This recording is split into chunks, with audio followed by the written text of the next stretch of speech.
Welcome back to the Right Stuff podcast. Thank you for joining us. If you're new listeners, this podcast is all about first aid and trauma things related. And today's episode is Urban First Aid meets Tactical Mastery. So I have a very special guest today, which I'll get around to introducing in just a moment. But this is where we're going to dive into real conversations about preparedness and what it truly means to be prepared when it comes to first aid. I know sometimes when you say first aid and preparedness, people tend to just shut right off. But today, stick around. This podcast could literally save lives.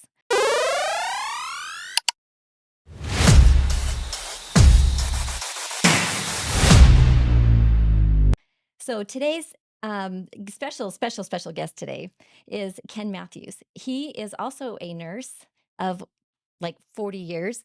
He started out in the mines, it Right. sounds like, for Yeah. after high school, went to EMT. He's done wildlife fire. He's done search and rescue to life flight, ER, ICU to tactical medic. And I'm going to let him go into more detail about all of that.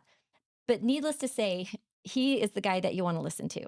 He's the one that has the real life experience and and and suggestions and advice on supplies and what you really need in different scenarios, maybe things that you haven't thought about. So I'm going to let Ken introduce himself and tell us a little bit about what led your career path, how you ended up where you're at, and what you're doing today. Okay, cool. Yeah, so started out in the mines, like she said, and right out of high school, up in the southwest corner of Wyoming, that was the thing. It was a good job, paid well back in the day, and most of the guys that weren't going on to college, that was our ticket to a decent job, decent pay. So did that like everybody else, and worked there off and on for 10 years, slow learner, because it was hard work, 1,600 feet underground. When you get to the bottom, after you ride the little hoist down, if you look up at the top, you see a tiny little pinhole of light, and that's the surface of the earth. And you think, wow, okay, that's a long ways away if something happens. Um, anyway, hard work, hot, dirty, dangerous at times, but lucrative and a good job if you were just looking for stability and And most stage then boys would. Yeah. right. And so, yeah, and lots of toys for everybody. Yeah. Big toys. Right. So, didn't really like it. Didn't like going to work. Didn't like doing the job. It just felt like I was spinning my wheels. At one point, they asked for some EMTs to be part of the mine rescue and response team. And I thought, wow, to get me out of the hole for 10 weeks. So, Mhm. yeah, I'll do that.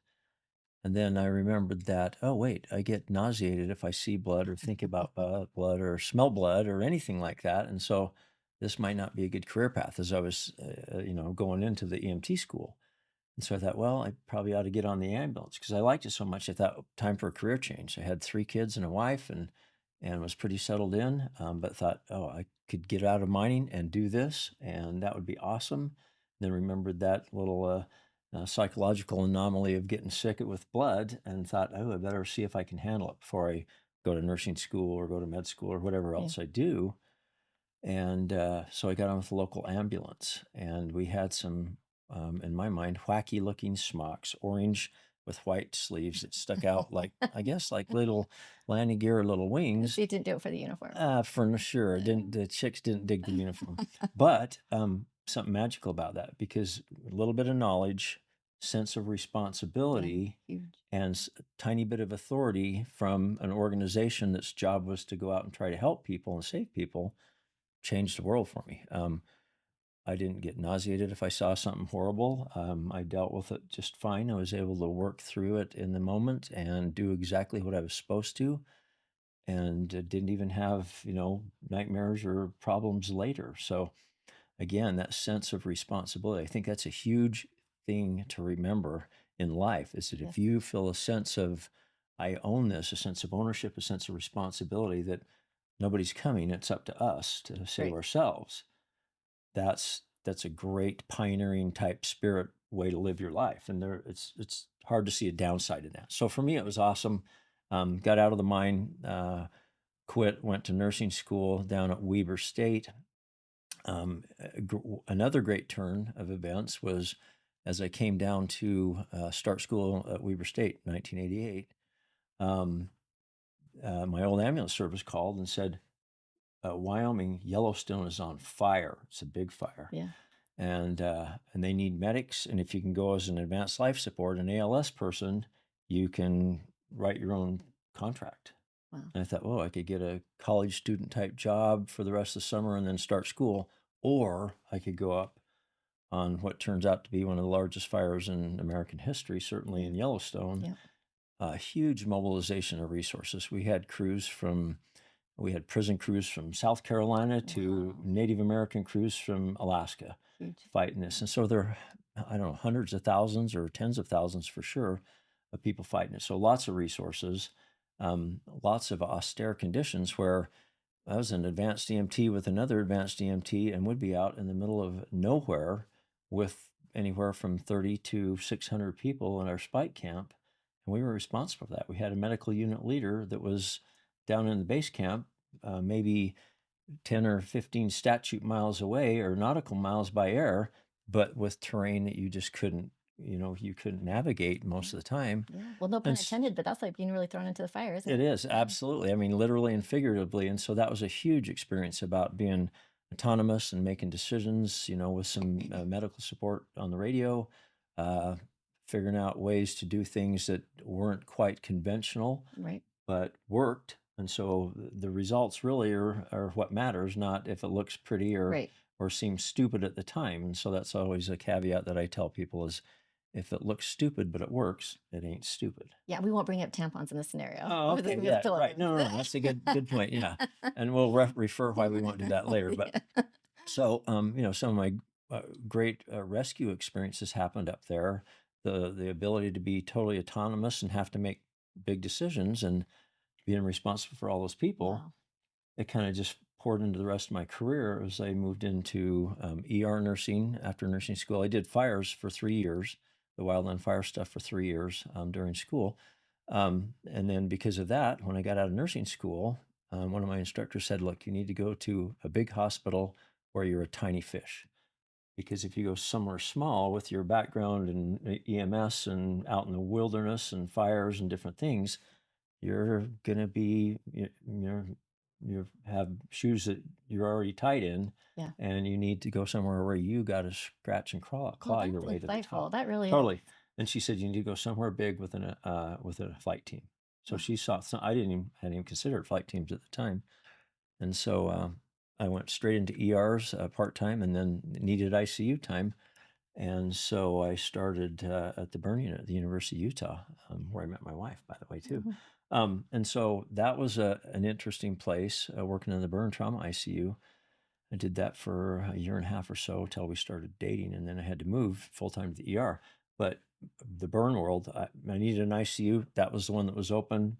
I hadn't even thought that, oh, there's probably a place that specializes in burns because that's pretty overwhelming Yeah. if you deal with some big You're burns. dealing with every body Oh yeah, thing that could go every wrong. body system that could Yeah. fail is going to fail up there. And it was. I remember walking through the unit on the tour, and with the assistant nurse manager at the time, who later became my wife. And as I sat down in her office, I said, "This place must be hell for your patients." And I thought, why did I say that? I'm never getting a job here. She's not, I can't call her place hell Yeah. and then get a job. And so, but I did. And so we'd often get new physicians, new nursing students coming up thinking, oh, I got in an ICU. This is awesome. And then, well, you peel skin off people Mhm. and you manage their pain during dressing changes and give them tons of narcotics and tons of sedatives and just try to manage that respiratory drive and not sedate it Right. to the point where it's gone the minute the pain level stops. Because Mhm. if I'm cleaning off a wound, Yeah. pain levels off the charts, Yeah. lots of morphine, lots of Versed, and then all of a sudden the pain level's gone. You still got that Yeah. morphine and Versed floating That's around. right. And That's so right. so that was a challenge and it taught me how to deal with one-on-one patients. And then I just kind of expanded on that and started flying for a classic lifeguard out of Page, Arizona. And boy, you'd do anything to get a flight. So we go down and do a 3-day shift. And if I got one flight, it was like a big win. It was awesome. It was worth the drive. Yeah. And then as soon as I had enough time, got on with AirMed at the University of Utah and was a flight nurse with them, one of the best gigs of my life. Mm. And then ended up being the manager for a while and the program director. And we had a fatal crash that kind of was a pivotal moment for everybody in the program, and every flight team that's had a crash, it's a pivotal moment for them, and Oh, it I just bet. Yeah. changes everything, and it's horrible, and yet at the same time, it brought some attention to the flight team that was sorely needed, and it helped us upgrade gear to better and safer stuff, better aircraft, Wow. and so it was a hard time, horrible time. But in the long run, there were good things that came out of The tragedy. something Yeah. came out of the ashes anyway. Good. So, and then with that, prior to the Olympics, we had all these Life Flight Air Med, top tier street paramedics all over the place, and FBI shows up in town as we start to plan for the Olympics in 2002 and said, "Hey, we're going to have 35 SWAT teams here, and we don't have enough tactical medics. So if we can get two guys or two people from every team around here, we'll put you through all the training, and you'll be assigned to one of the SWAT teams for the Olympics." Wow. And so myself and another flight nurse from AirMed went to that, and life flight teams and city fire, county fire, everybody threw a few folks in. And so we went through a 2 or 3 week long class called Contoms that got us up to speed with how SWAT teams work and how the law enforcement side of that works. And it's interesting because on a medical scene, we show up on a scene as a nurse or Right. a paramedic, Yeah. and usually the law enforcement guys will defer to you for here's what needs to happen. Hmm. In a SWAT call out where there's more lives being threatened, maybe all the time, Uh-huh. medical doesn't drive the bus. And so that was kind of a transition for a lot of people that came out of the medical world into the SWAT team. So the kind of one of the uh, challenges was, do you take a SWAT cop and teach them to be a paramedic, or do you take a Mm. paramedic or somebody that's got medical training and teach them how to live in the cop world? That's fascinating because you see all those Yeah, shows about it. Because I can yeah. imagine it'd be hard to not want to run in there. Well, right, You right, know. because that's our normal. I mean, Right. if you're a medic, Right. that's what you do, Right. right? You're in. Right. You get to the scene as long as the scene's secure. You make the decisions. Yeah. If you're on a SWAT team, the tactical decisions would take priority because there's still potential for Wow. injuries and Yes. loss of life and stuff like that. So you don't drive the bus, and some guys have a trouble making that transition. But Yeah. so thankfully, 1 year after 9/11, our Olympics, nothing really happened. It was Hmm. pretty sedate and Yeah. pretty calm, and the world stage for a Yeah. terrorist act just didn't come to fruition. So Good. that was really great. And then just stayed on with the SWAT team, stayed working with a couple of local agencies, one sheriff's department, one city department, and really liked it. And then at one point, I had an opportunity to go to SWAT school and did that, and then had a different role afterwards, and then became a SWAT cop at one point for another agency, and was one of their team members, kicking doors now and then, Oh, and a sniper as well. I think So everybody's dream. yeah, yeah, it was right. So it's hard to believe. Like I told you Yeah. earlier, it's one of those things. If I was sitting at a table with somebody and I didn't know them and they were telling me the story, I would save my watch because the BS would be getting Yes. deep. It Yeah. seems like, right? Yeah. Because you think, how could you do all that? So Yeah. lots And of you're luck. like so young for all this Oh work. yeah, Yeah. yeah, So sure. tell us a little bit about what you're doing now. So now I build trauma kits, teach classes, and help people with preparedness stuff. So Okay, tell us a little bit about your company and kind of the classes you teach. MediCup is my company. I think we've had that name for 20 years or something. I think there's another company with that name that's a consulting service out in the West Coast or something. But so MediCup, I've been doing primarily building trauma kits, med kits, gun shows, doing classes, and usually I'll, if I sell a big enough kit, a lot of people come up, you've seen it at the gun Yes. shows, come up and say, awesome kits. I don't know how to use it. So I thought, well, I do classes all the time. Yeah. Why don't at a certain threshold, I just throw in a free class and then they'll have the Yeah. skills, which is more important than the kit Yes. and the kit. And the kit is there to make things easier. So it frees up my brain to do other things, or your brain, or Yeah. anybody, right? If you Right. have the concept and Right. you know what needs to happen, then a good kit just makes things flow much easier. You can still accomplish the same things generally without that Yeah. if you're creative and some Yeah. field expediency. Yeah. But having a good kit makes it so Yeah. much easier. Well, it's really interesting because he has probably like the career path if I could have ever done it. I mean, I tried. I've told him I flew on a what was it, job shadow thing with Yeah, AirMed right and along we airmen. right along, yeah. And we went clear to the top of Mount Nebo. Guy went off a cliff. We had to run a mile back, back in. had this guy wait any more, then one of us, probably me, would have got left behind on the mountain. I mean, there's so many things that you don't think about when you're thinking about a future career and where that could potentially lead. For me, my lifelong dream of being a life flight nurse ended right there. I didn't have the physical stamina to do it or the patience to deal with all those Ziploc baggies in the moving, aircraft. So I went back to the air, which is what I had a passion for anyways, and had a beautiful career.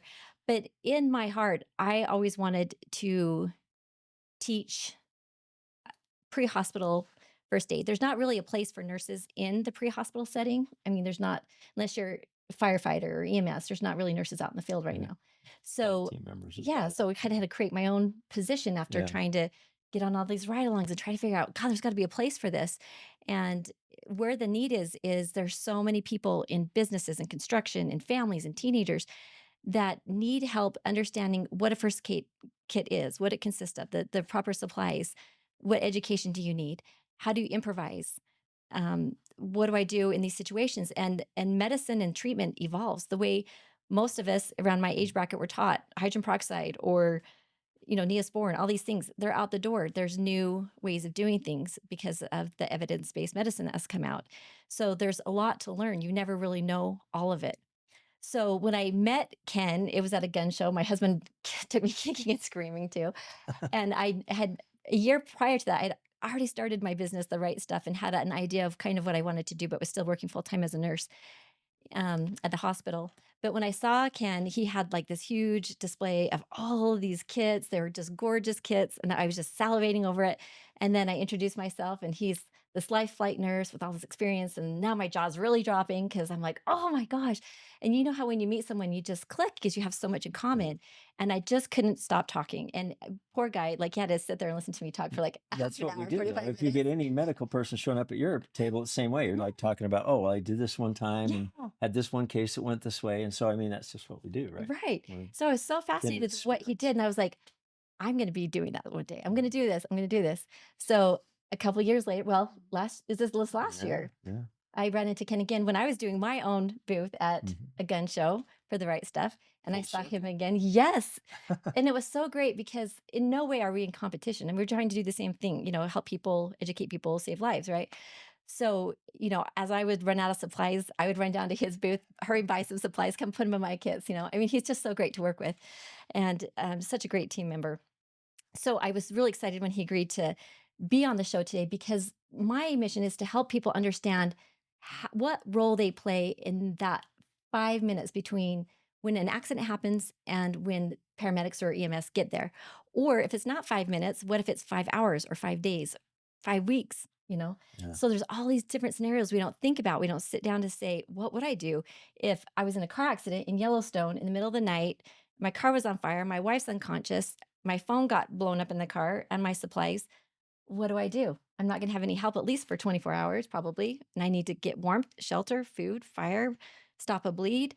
Um, all of these scenarios in what could have been just have a first aid kit in your car for band aids, turns into this huge survival scenario overnight. I mean, you don't have to be tactical and be running through the woods to know that the skills that you need for that scenario is going to match what you need to be in an urban survival scenario as well. Yeah. So my goal is to try to bring these two worlds together to bridge, moms who put on band-aids to, you know, to tactical prepper scenarios, so that what we're trying to teach here becomes a way of life, teaching life skills to kids, to teenagers, to adults, to just know how to be self-sufficient, independent, and think through things. Yeah. And I think you brought up a good scenario. Like if you understand the concept, right, Yeah. then you can improvise. For example, a tourniquet.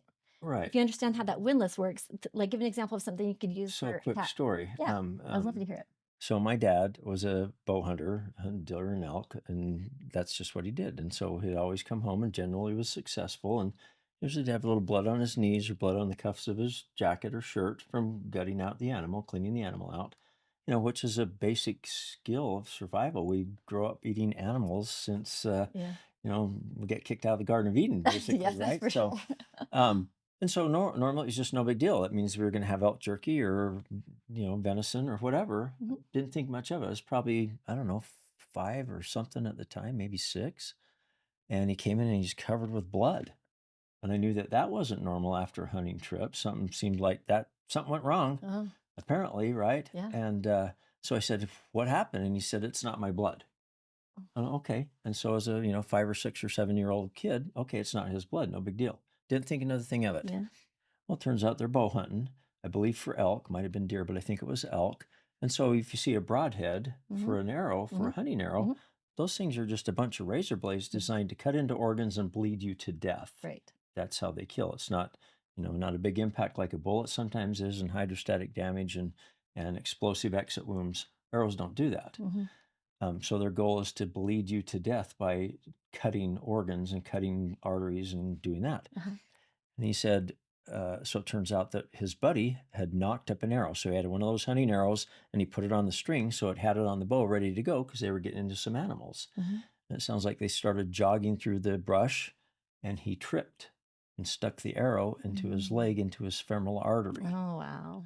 And so you ask about tourniquets. This is a tourniquet story.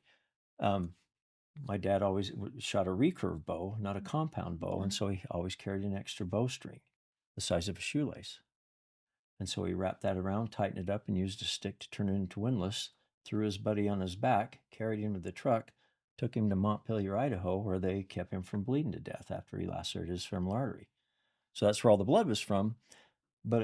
But conceptually, he didn't have a cat tourniquet or a rat's tourniquet or a snake staff or any of those great little cool tourniquets that Yeah. make it so easy to be effective.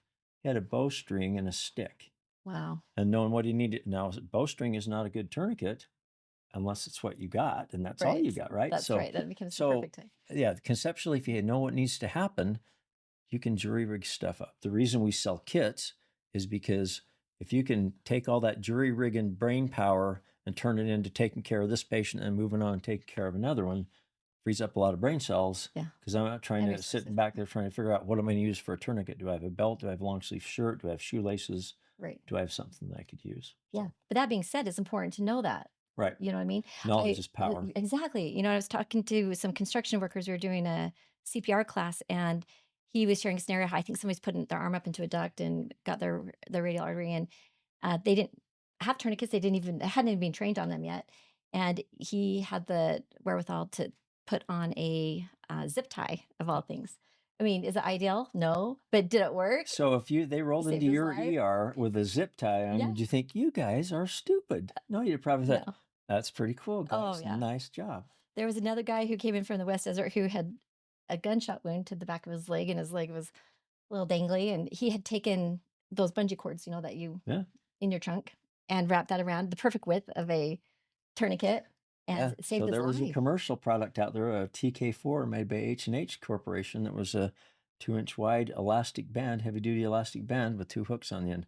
Looks like a bungee cord. Yeah, And they work. yeah, They don't make them anymore, but yeah, so that's the whole thing. If yeah, conceptually you know what needs to happen, yeah, um, great. yeah.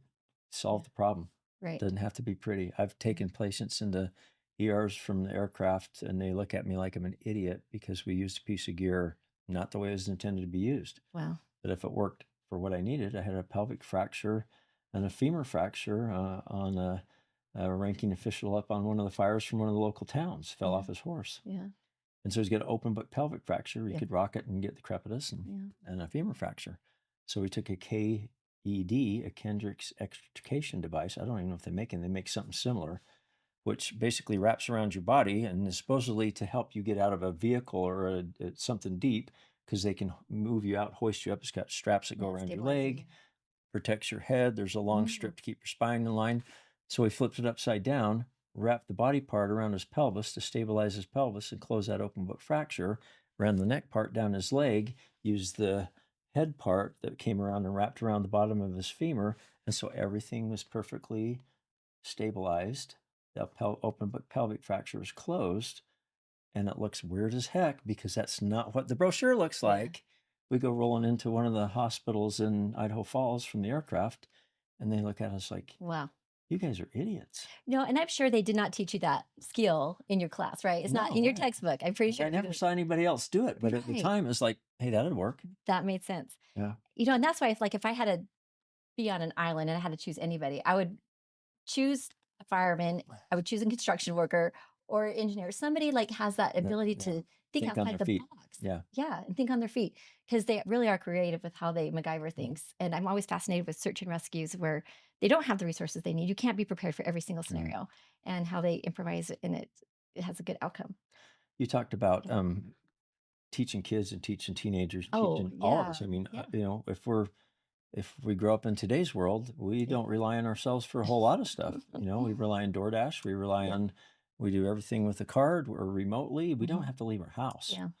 And so to think that, no, I'm responsible for this Right. is a pretty big deal. But I think that is a huge mental leap to decide that I'm responsible for me and my loved ones. Yes. I think that Because changes that's it all. It it says it does, it all. changes everything, and then you should open your eyes should open a little bit and think, "Well, what if this happens?" And playing the what if scenario is a good thing to do Yeah. all the time, right? Yeah. What if that guy comes I'm on my motorcycle, and that guy doesn't see me and comes zipping through, and I'm trying to turn, and I'm okay Yes. to turn?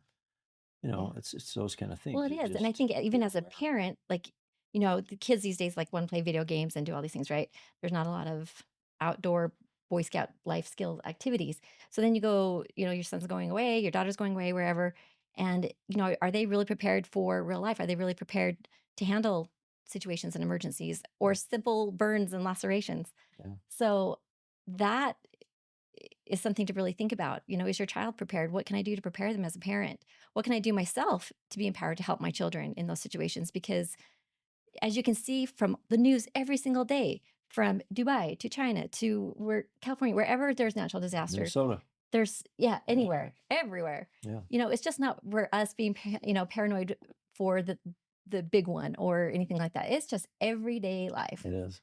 Any potential flooding scenario, lost in the woods scenario, accident, falling off a ridge, anything. Are you prepared with the right supplies and the right set of skills to do that? And I brought today with me a couple of first aid kits. The first one over here, I just want to show you real quick. So this kit here is one that I put together, and I put tourniquets on all my kits because I'm so passionate about having the one supply that really could save a life. The rest you can get by with. You can make do. You can make a t-shirt into a bandage. You can Yeah, do whatever, yeah. right? But if And you don't had be a target afraid to finder, either. If that's right? all you got, don't think, "Well, I couldn't do anything because I didn't Yeah, have any equipment." yeah. If you're ever at the scene of an accident with me, be prepared to take your shirt off because I will ask you to do that. Um, but okay, so we've got supplies that they're organized. They're great. We've got pressure dressings, quick clot.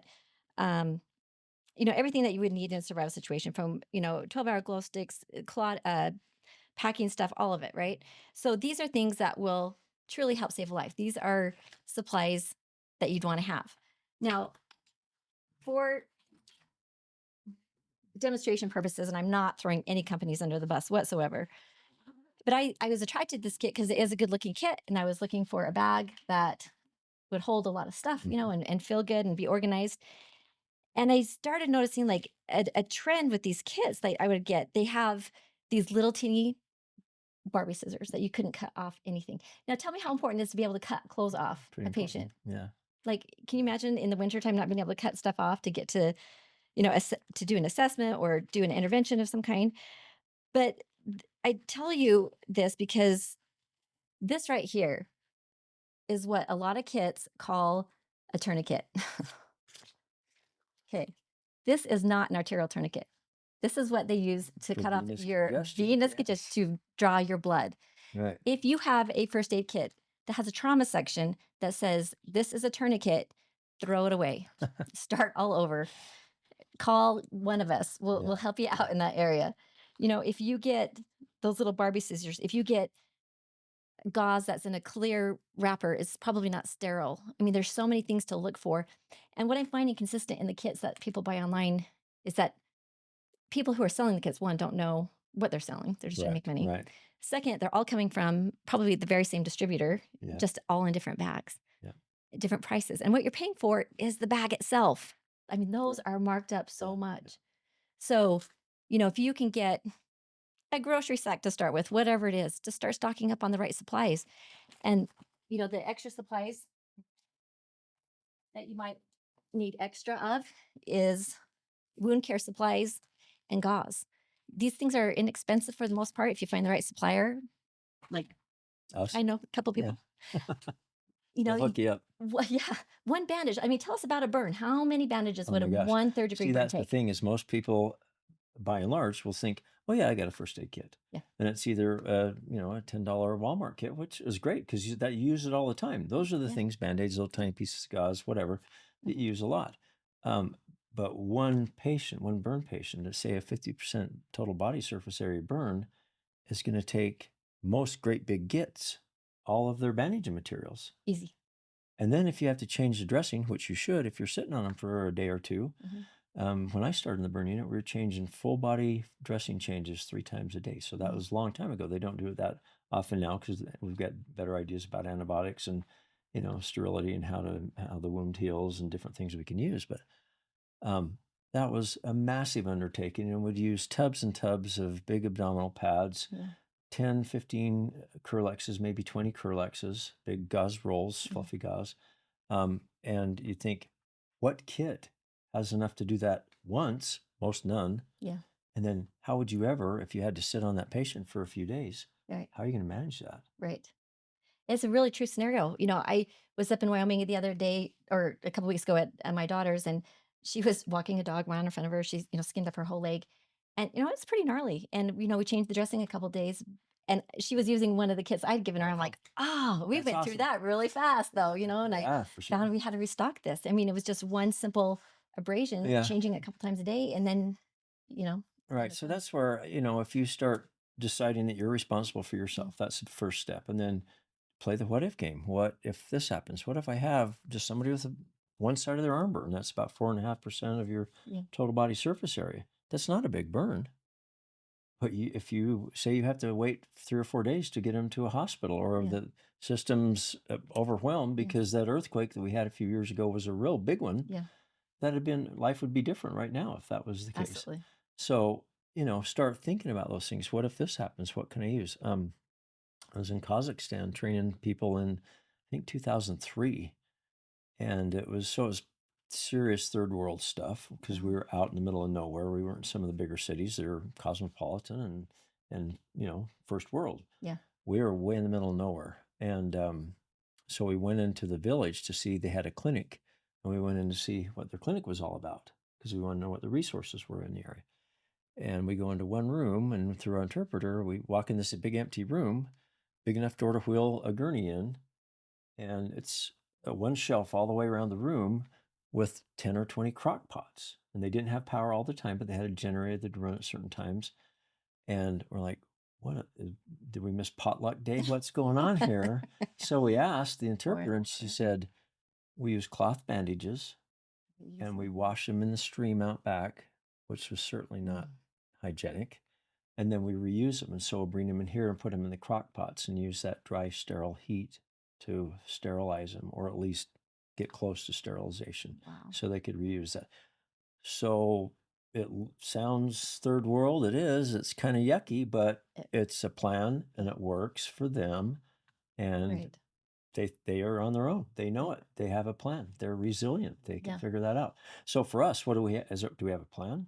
Have we even thought about that? I know that seemed just as absurd to me being in this country and having the blessings and the privileges that we do to not take advantage of that. Right. I did a podcast earlier with my friend from Haiti, and Mhm. he couldn't emphasize enough.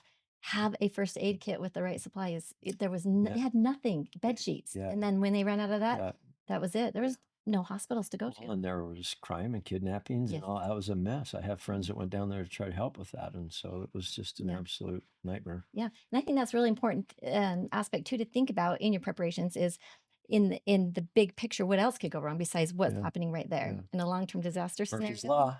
It's Yeah, true. It's real. yeah, Like gravity. yeah. So there's other things to take into consideration: self defense. Yeah. There's tactical. There's protection. There's um, health as far as the foods that you Yeah. store and what Let's you're eating. let's clear up the tactical thing. When people use tactical, if you see something marketed, everything's tactical. All that means is common sense, Thank you, thank right? you, Because thank you, that thank doesn't mean you're you. sneaking around. So Oh, sorry. common sense is very uncommon, Yes, right? Because you'd think with as smart as humankind is right now, you yes. think we'd all be pretty smart. Boy, we can be pretty dumb Yeah. and have no common sense, and expect everybody else to take care of us, right? That's kind of our society. Yeah. And They'll so think I'll there's figure it not, out on the fly, yeah, and there's no figuring it out on the fly then. or yeah, or somebody else will take care of that. I don't need to worry about it. Right. We got a fire department. Well, unless they've got 300 other calls before you. Right. I think Sandy City, and I'm sure I'm misquoting the numbers, expected 30 or 60,000 calls for service if that earthquake would have been a big one in the Oh, first that's hour. powerful. I've been in hospital drills for a couple big Mm, hospital systems where we've tried to drill those out, and in all reality, are you going to have a crew that's going to be there ready on standby to go, or are people going to take time to show up? yeah, Are they going to even be able to get there? right. Are you going to get resupplied? How are they? It's going to take a minute to set up triage. Yeah, What are you it's, going to do when you run out of supplies? So there's so many things that go on behind the scenes that you just have this false sense of security. yeah, And I think that's sometimes what these other first aid kits also offer is a false sense of security. yeah, I'm okay. I've got band-aids. yeah. Okay. Really? Good luck with Okay. that. So tell me what's going to happen when you have a laceration Yeah, that you have to manage for a week or two right. and you don't have clean water. Right. And I mean, right now, there's opportunities. You can have an extensive, level of preparedness in anything you choose to. Yes. It's not like there's not products available and things available, kits available, everything available that you couldn't be as ready for those emergencies as you wanted to be. Right. So if we start talking with the person who's like, okay, I'm motivated, I want to start getting prepared. Mhm. Tell me, what do I need in my kit to start with? Yeah. What are the top 5 things that you would recommend? So, I mean, if anybody that's been through a CPR class knows that we have the acronym of ABCs to help us think of what are we supposed to do. Yeah. Rescue Annie is down. We've got to fix her, right? Annie, Annie, are you okay? And so we have those ABCs, airway, breathing, and circulation. There's 5 or 6 other different acronyms that military or law enforcement or somebody have come up with to give us at least where to start thinking about stuff. Like March. Yeah. Yeah, March is a good one. There's a We March for Mhm. weapons and other stuff to go along with the March. And that acronym March just stands for massive hemorrhage, airway, respirations, circulation, and then hypothermia. Mhm. So it's kind of like it's common sense stuff, right? Yeah. What's going to kill you the fastest? Are you ready for that? So be ready for that first, and then add the other stuff on, whatever Yeah. that may be, and however deep you want to go with that. Right. The acronym I like for that is XABC. Tell me more about that. X is for exsanguination, which is a big Okay. word to say they're going to bleed to death. Yeah. So if you look at the things that kill people in trauma or combat, the primary thing is uncontrollable blood loss from an extremity. Right. So we get an arm cut off, a leg cut off, something bad happens, and our artery just dumps all our blood, and we're not able to control So that. start with a tourniquet. Start with a tourniquet. Having a Have tourniquet 7. on the outside, Yeah. awesome. Not in Because the wrapper, that's ready to go. 90% of the time, you're never going to need it. But boy, if you ever do, you'll be glad that it's up and then Mhm. prep it and stage it. I tell my friends that and customers and students that if you're carrying it on your gear, have it ready for you. And that means just making sure that it's out of the wrapper, like Yeah. you said, because you don't need that extra Yeah. time. And that you've practiced with it. So Right. training's huge. It is because you can go 6 months and feel like you've got it down, and then all of a sudden that You haven't confidence done it is for a while. gone, and then you're hesitant, Right. and then that's not good. Right. I haven't manually intubated anybody for quite a while, but I still think, oh yeah, I'm just as good as I ever was. Might be a little shaky going into it. Right. Yeah. I don't think that's true. So Yeah. yeah, a lot of these are frangible skills. So, and certainly if you don't remember where the gear is, then that's not so helpful. And that's why your kits are awesome too. And the ones I do as well, Yeah. because they're compartmentalized Yes. really well. So you can have stuff labeled or see it, Yes. because then what if it's not you that's getting to it? What if it's you that's hurt and you're trying to talk somebody through that? hmm It'd be really good to know exactly where everything is. Yeah. Or even remotely. If you're on the phone, kids or grandkids are being babysat by somebody, something happens, they call, hey, go to the closet upstairs at the end of the hall, top shelf, Yeah. blue bag, get it out, front section's got stuff to deal with that Yeah. cut. Yeah. So you really need to know it that well. And Yeah. one of the things that not only the flight team, certainly it was probably the best example, but SWAT teams too. You can't forget anything, No. Rogers Rangers back in the 1700s was don't forget nothing. I mean, that was their motto, don't forget nothing, Don't forget nothing. which is, not right, but Yeah. we get the idea. Yeah. So the whole point is we would, on our shifts, I'm sure every flight team does it similarly, every shift, coming on for a 12-hour shift, you check every single piece of gear, every Your needle, every pre-flight checklist, Band-Aid, basically. everything, check the batteries, make sure everything is exactly where it's supposed to be. Right. And that's so important. Like people who use like normal alkaline batteries, those and leave them in something. You Mm-mm, go to use don't do that, Yeah. you have a Oh, lot of what's all powder. this white Yeah, stuff? yeah, We're smuggling cocaine. yeah, yeah. Switch to a lithium battery. Yeah, It'll yeah. be there. So yeah, Yeah, my rule is if the battery's staying in, it's got to be lithium. Otherwise, pull the battery out because I've ruined a lot of good medical yeah. gear. Yes, I learned the hard So way. yeah, Yeah, yeah, not easy way. right. That is so So true. yeah, so I think not again, first step is feeling responsible, having the Yeah. responsibility, knowing that it's up to you. Second is start to game plan. I've got 5 kids. I got no kids. I've got a puppy. What do you care about? What are you Yes. going to try to help? And I'm Do you so care glad about you your brought that up. neighbors? That's what I've got right here. Is essentially like a first aid kit for dogs. You can use one side for emergencies, one side for first aid. Dog can carry its own food and water and first aid Yeah. supplies because there's things that you cannot use on dogs that you can on humans. Right. It's toxic for them. Yeah. And we need to think about these special populations. Right. Is your wife pregnant? Are you going to have a baby, Yeah. soon during a disaster? Do you have a pet? Do you have pediatrics? Is your first aid kit conducive with the sizes of things that you would need for a pediatric Yeah. patient or doses? Um, the elderly is a whole nother special population of people as well. Pre-existing illnesses Yes, yes. or Yep, disabilities. I mean, yeah, yep, it's a whole different yep. game. And so not worrying about it is nice. Ignorance is bliss for sure in this Right, world, right, right? right, Because you don't have to worry about it because somebody else will take right, care of it and you don't even have to think about it. right. And you don't have to spend money on it. Yeah. Well, And and an example with a dog, oh, I wanted this puppy. They're so cute. I get this puppy and it loves you unconditionally. Life's great. But if you don't take time to understand how to take dog vital signs or know what's normal or abnormal, how are you going to recognize those subtle differences when something really is wrong? Because they can't communicate just like a child can't. And it's just a basic, simple skill to learn how to use and do and have. Same thing with our children. How are you going to know what's normal, what's not, if we don't take the time to figure that piece out and become educated? yeah, I mean, it's a huge responsibility when you take on yes. something like that, that should go right along with it. Yeah, and talk to a pediatric nurse and they'll tell you peds are not little adults. No, they are not. And I actually went to work at primaries for a few years just because I felt nervous around kids because we primarily flew adults. Yeah. And so I thought, man, we get enough kids that I don't want to be half stepping. So Yeah. And there's things with the little kids. I mean, you're doing CPR on a kid whose heart rate's 60, where yeah, things are just so much different for yeah, infants right. than adults. But speaking of pediatrics, if you were gearing your first aid kit more towards pediatrics, what are a couple of things that you would consider having? So lots of band-aids for starters Yeah. because you can not even see the injury that's really there giving them a lot of trouble, but a band-aid on it is magical, It right? is, So even if they don't have a gut. right. So I mean, just for your peace of mind, have a lot of extra band-aids. Yeah. And then small stuff, little 2-inch ace wraps. Yeah. That's another magical thing that they Yeah. put it on an arm that you can't see the injury and Yeah. they're happy and then they got something to play with. So, Yeah. think through what, the worst case scenarios, Yeah. and then have plans. You mentioned tourniquets. There's some tourniquets that are a lot of the really widely used, most popular, most lives saved in the real world have a flat metal or plastic plate or Mhm. really hard webbing. And if you think, what if I got to get it on a dog or a kid that's got a leg that big? I'm going to have to really manipulate that plate to get it to squeeze the artery up against the bone to get occlusion of that arterial flow. Yeah. So an alternative might be like a SWAT T tourniquet where it's like the big Correct. Right. elastic. Or there's the RATS tourniquet. Yeah. There's several of those things. And so Yeah. just thinking through those differences anatomically is Yeah. helpful. Oh, yeah. And then pathophysiologically, you do CPR on a kid with a 60 heart rate. That's Yeah. pretty good for an adult. They're not dying. Yeah. They're okay. Unless Yeah. they're They're really, responding real I was fast, like, right? Yeah. How are you doing that? yeah. If they fight you when you're doing CPR, Yeah, that's you not probably be done. good. Probably need to go back to class. Yeah. So, yeah, Yeah. so I think a lot of those things, I think the big thing is just realizing that, hey, there's a gap.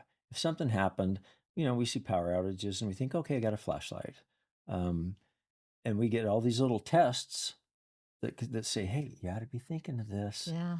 And then do we really respond to those tests or those Yeah. little prompts that think, hey, maybe I should think about, do I Right. need, more Yeah. than an old half-eaten cheeseburger and Yeah. one bottle of water as my food storage? And I love that you brought that up because I think it's so important to learn from other people and their experiences.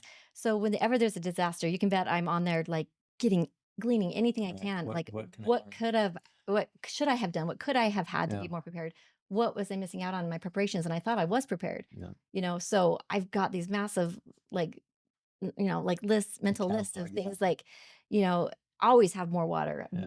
multiple ways to purify water, multiple ways to cook, multiple ways to, you don't think about doing your laundry and keeping clean to keep away, 'Cause we take it all for granted. I It's know, and always that's gonna really be labor there. intensive. If you think about how the pioneers had to do Yeah. it and how we'd have to do it if we had no electricity, and some of these, Advantages in Kazakhstan. yeah, Yeah, and hurricanes, like, your electricity could be out for a couple weeks. right? If What? you can't Yeah, flush your toilet, are you having right. rodents come up your drains? Are you plugging your Yeah. do you have drain plugs to I mean, there just goes on and on and on. Yeah, it's really something that we could spend a lot of time. We could Yeah. spend our whole life, and we get way down the Yes. rabbit hole and be in trouble Yeah. with all that because everything else becomes secondary, and Yeah. we forget to live because we're preparing to die, kind of That's a thing, right, right, right. right? Or you can just be reasonable and what makes sense and what is And reasonable. that's so important that's why this should just become a way of life, Yeah. just to think a step ahead or plan a what if scenario when you're Yeah. putting something Well, and together, then, like you said, learning from other experiences. On the SWAT team, we do hot washes or reviews right after each call. like a debrief. And they were not pretty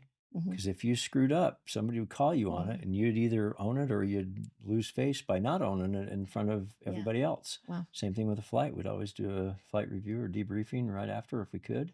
Yeah. And hey, what went good? What went bad? Do we need to call and get some arrangements made with that agency we interacted with, and so Mhm. maybe do some training with them so that they're more familiar with us, we're more familiar with them. What lessons to be learned?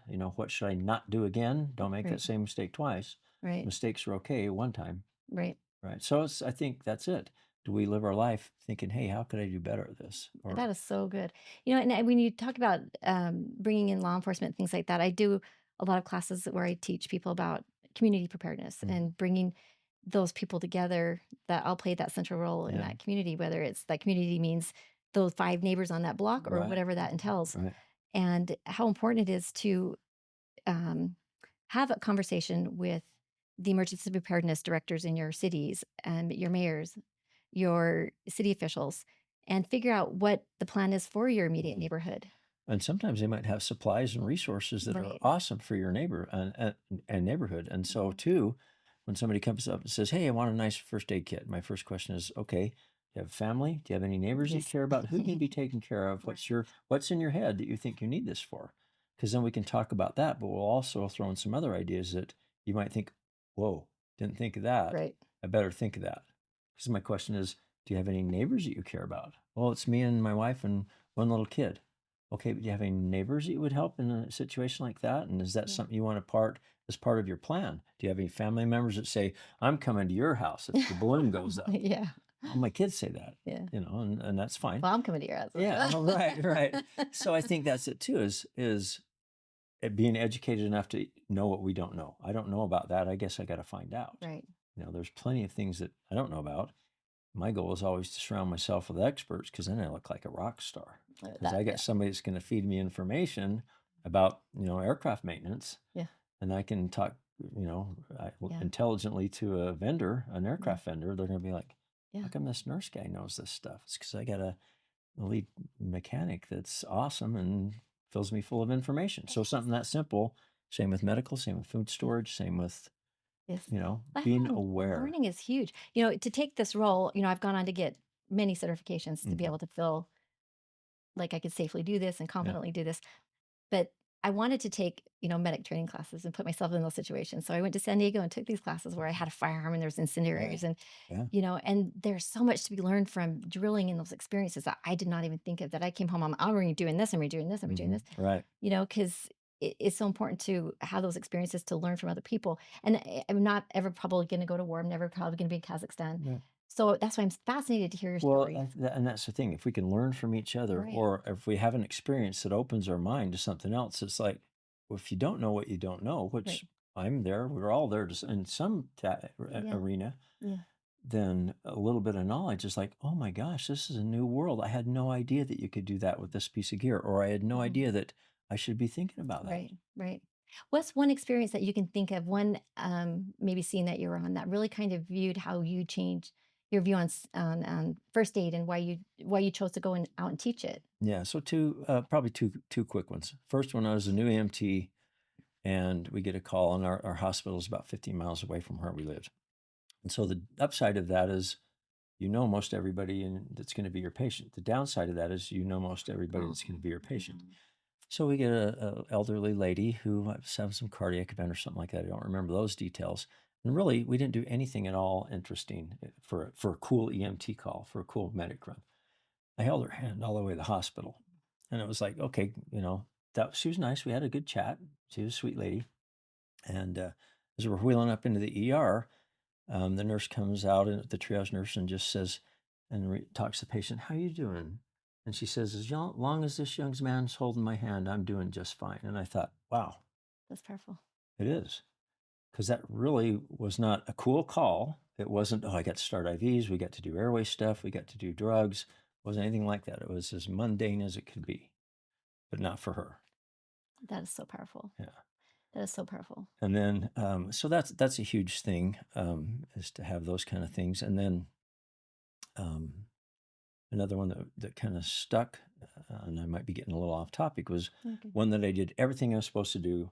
A couple of us were new EMTs, took ACLS, Advanced Cardiac Life Support, which is a pretty big deal for an EMT. I think we were the first two in Sweetwater County as EMTs to take that.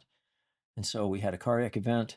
This guy, we did everything. We gave a few drugs. We managed an airway. We did CPR, and we get him in the hospital, and he dies. And I thought, Mm. well, that's not right. Mm-hmm. We did everything we were Yeah. supposed to. Why did he die? This sucks. This Yeah. doesn't work at all. Right.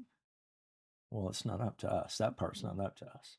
Yeah, that's a big realization, It isn't it? is. It's a hard one. Yeah, it Kids was wonder for why me at the some time. did and some don't, Yeah, yeah. Yeah. You see people that, well, how come you're alive? And you Right. see others that, why did you die? Right. So it's kind Yeah. of weird, I, isn't I it? hope one day we get a high Get level, sort, we get to yeah. figure that out. Here's how this works, right? And I think there's something to be said about holding someone's hand. I ran into a girl at a booth I was doing, and I can't remember her name. I hope she's watching this. Her dad is a medic, and he can tell he's taught his daughter well. But she was driving down Mountain View Corridor a couple months ago, and there was a gal, I think, coming the opposite direction on a motorcycle, and it was an accident. And she said she was, I don't know if she had expired or was going to. And there, most people were doing the filming thing or not, the bystander thing. And she pulled over, went over, and she simply held her hand. Yeah. She knew that there was nothing she could Yeah. do. If there, I mean, she didn't have the skills or knowledge to do it, but she had the wherewithal and the heart And the dignity, and the of dignity human life to give hold her that. that Yeah, in that's that a big deal. moment. It's huge. And It's that's like, it's something to be said for that. It's huge. right. And you just brought up something that's a pet peeve, is people with cameras. Yeah. So my advice is, if you show up there and you're going to try to help, get those other people to put their cameras down and go do something helpful, even if it seems not a big deal. Yeah. Give me some Yeah. examples of some roles they can play. So they could just go out and stand on the sidewalk if it's an MVA, motor vehicle accident, it's a car wreck, Yeah. and you're trying to help with that, and they're trying to film you. Say, hey, will you call 911, so that they know that it's them, not everybody. Because if you say, somebody call 911, who's that? Not Yeah. me. Yeah. I'm not someone. Yeah. That's the whole Right. bystander effect. Right. Yeah. So that's one thing. Get people to help. Say, you stay on the sidewalk, but go back there and just start slowing people down or pushing them away from the traffic. Yeah. Don't get out in the middle of it. We don't want to compound our issue here, but do something that's helpful. Will you help me with that? Yeah. And a lot of times those bystanders, they're not bad people No. necessarily. They get no idea what to do. Throw up a phone Yeah. and look at and Yeah. get video. Yeah. Tell the others to, hey, start watching for the ambulance. It's going to be from one of these directions.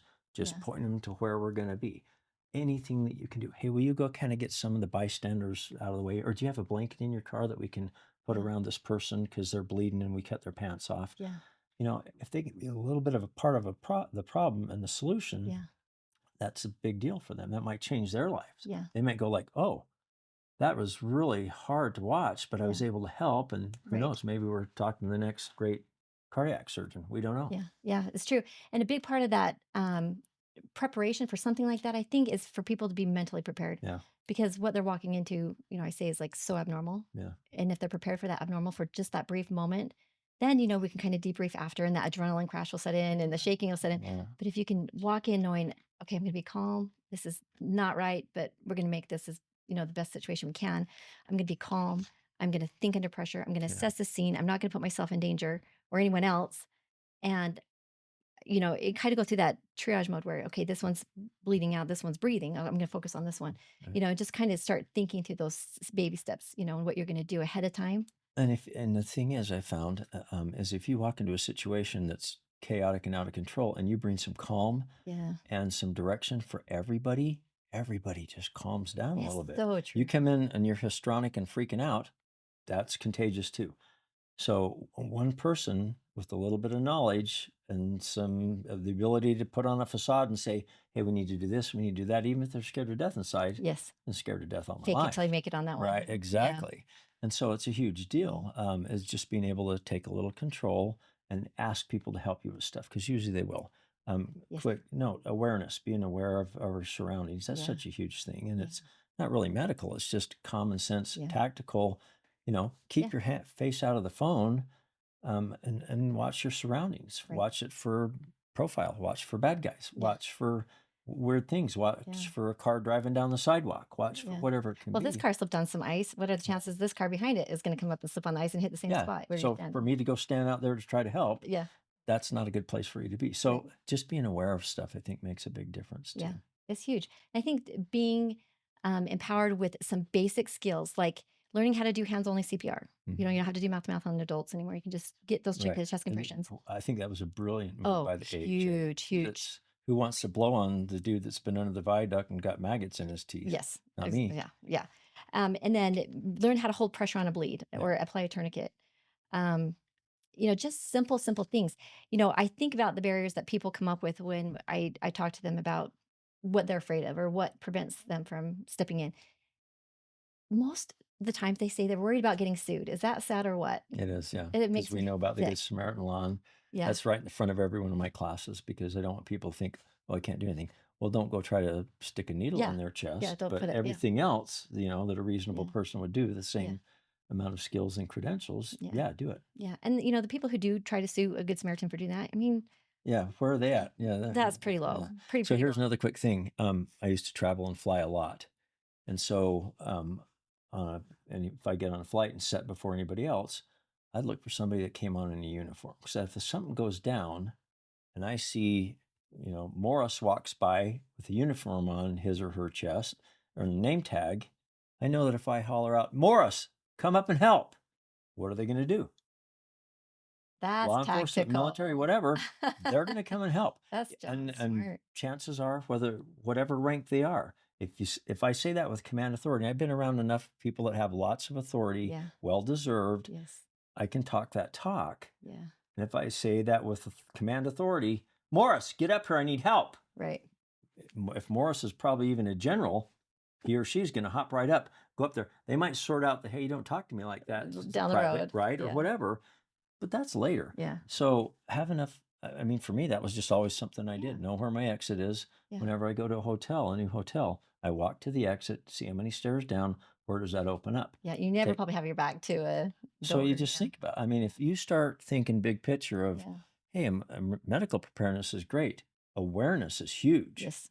Do you have an Awareness. AED where you work? Do you have a first aid kit where you Nobody work? knows. Well, of course they do.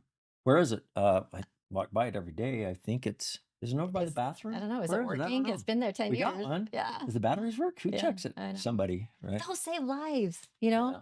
And speaking of business owners is another population that I try to hit really hard Hmm. because, we just got the quarterly statistics for the injuries for construction. Yeah. And I think it was general or construction anyway. I think there's already been 12 fatalities this year Mm. in just construction. And I was like 680 accidents. And I think there was, I don't want to say like eight, maybe 4 to 8, somewhere. I'm probably misquoting it a little bit, but amputations. Yeah. So it happens, Oh, yeah. and if I was an employer, I would want to make sure I did everything I could Right. to teach my employees, my foremen especially, how to do CPR, how to Yeah. render medical aid. I would make sure I had not just like this is going to come out wrong, Well, but in an OSHA OSHA and stop. AMPA makes you do that, Oh, right? okay, Right? we're not That's talking all about you need. checklists. Yeah. Oh, exactly. So here's a quick story, if you don't Yeah, mind. yeah, yeah. Um, I was on Gun Talk Radio or Gun Radio Utah one time for a little bit. I have a lot of friends there, and talked about med stuff. I get a call 3 weeks, a month later. It's a guy that's the manager of a large, large warehouse for large, large chain across the nation. And they have their warehouse is huge pallet racks that go up to the ceiling, which is probably 30 feet up. And he said, "I'm scared to death of an earthquake." We walked through his place. He said, "I want you to come out and take a look, give me some recommendations, and I need some kits and some training." So we walked through it, and it's a huge warehouse, pallets to the roof. He says, "We got thousands of pounds on these things." He said, "We're all in, MSHA, OSHA compliance, and Mhm. we got our little first aid kits and the metal kits on the Don't wall. talk to me about medical. We got all those things." And he said, "But I know it's not enough if something big happens." And so he said, "I want you to come in, give me a proposal, a list of recommendations, give me an assessment, do an assessment.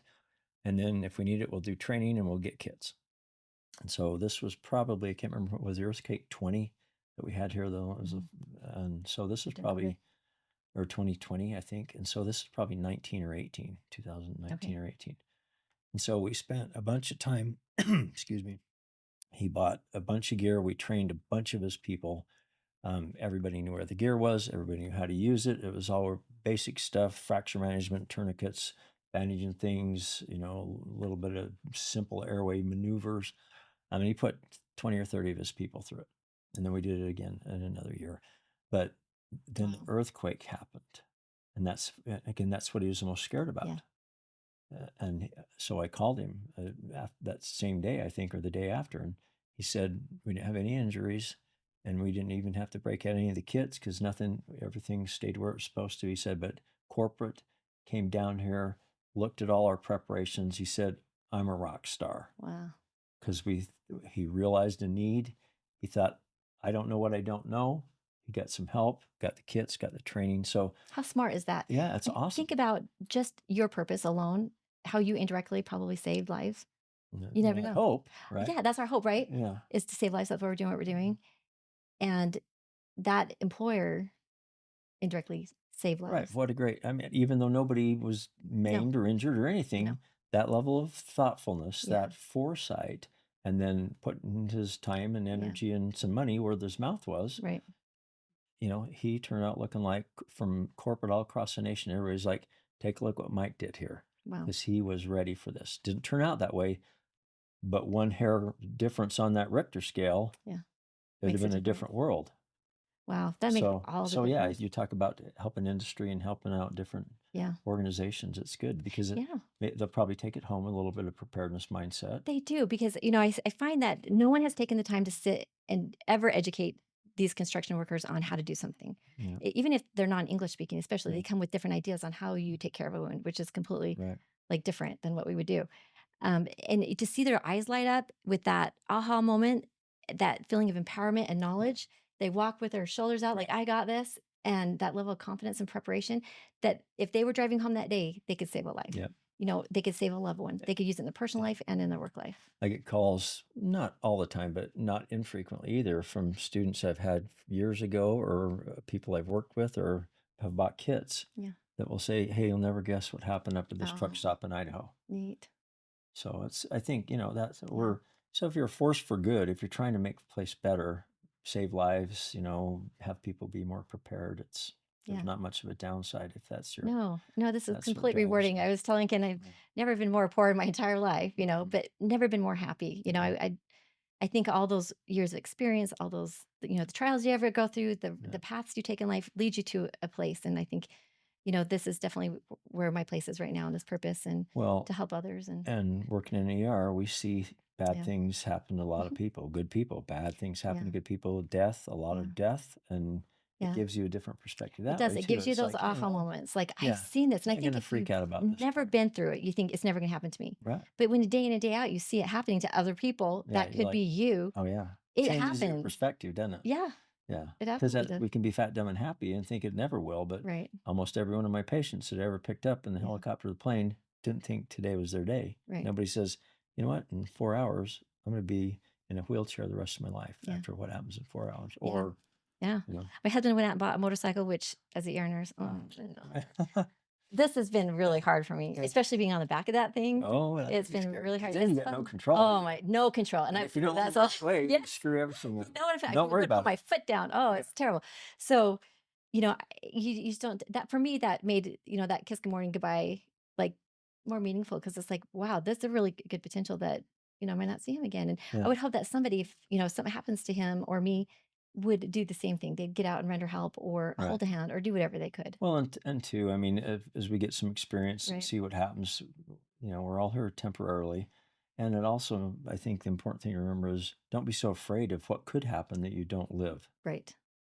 So Right. motorcycles, I don't know if they fall into that category. I've got one, and everybody's Yeah. like, "You did all the stuff you did, and you ride a motorcycle?" Yeah, I do, with a helmet and Yeah. You try to be careful. with Yeah. a bubble of awareness that's a Yeah. quarter mile wide around me, Yeah. so that We did nobody. a little big bike event and I was talking to these, bikers with like the all real biker guys, Yeah, and I love them. They're amazing. You guys are awesome. And I was like, "You guys are riding your helmet without helmets. Like, what's going on here?" And, "Why the leathers?" And they're like, "Well, if you've ever had a grasshopper come at you, like, going Yeah. 80 miles an hour, Right. it It's like getting hurts." shot. But he's like, "We're doing what we love, and we know that if we go out, we're doing what Yeah. we love, and we're going out that way."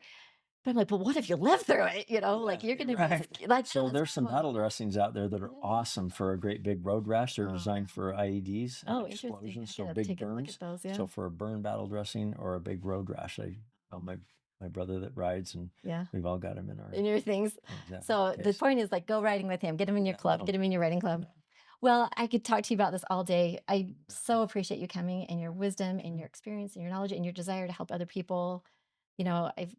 I feel connected to you that way, and it's yeah. exciting to know that, I'm not alone in this. No, You're not alone in this. yeah, This is kind of a unique birds of niche a for feather, this. right? Yeah, yeah, yeah, for sure. Um, so in the description below, I'm going to put all of Ken's contact information. You can reach out to him if you're interested in kids, if you're interested in training. I know I'll be signing up for his training as well, so I'll Cool. probably meet you there at his That'd classes. be awesome. Yeah, I'd love to come. I love learning, love it. I'll put my information in there as well. We'll also put some links to some resources where you can get training in your areas if you don't live here locally, so that you can go get some basic life support, first aid, and AED training. CERT's awesome too. CERT. Oh my Yeah, gosh, I'm glad you brought that up. I'm hoping that I can get a CERT team here. If yeah, you're a CERT team listening, I'd love to have you on a yeah, podcast to talk about how powerful those skills are that they teach you in that. yeah. And that's all. I could just go off forever on that. It was Yeah, I so went incredible. for 30 years in my career field and hadn't taken a CERT class. I thought, why did I not do this? No, I learned a ton of I stuff know. about You look at cribbing. All structural these, integrity yeah. and cribbing and building safety, and Oh, that was there's huge. so much to Yeah, and learn. it's free. Yeah, and it's so fun, and it's powerful, and you feel so much more empowered. Correct. But as a nurse, I never felt more inadequate because I'm trained to Well, do interventions, I right? learned that And I in these could be a scenarios, triage person. I was like, "No, let me do it. Let me do Yeah, it. Because I got this, right? it's You different. bring me stuff, I can't do anything with you. I know you're gonna die, but I can't do anything about it. It's internal.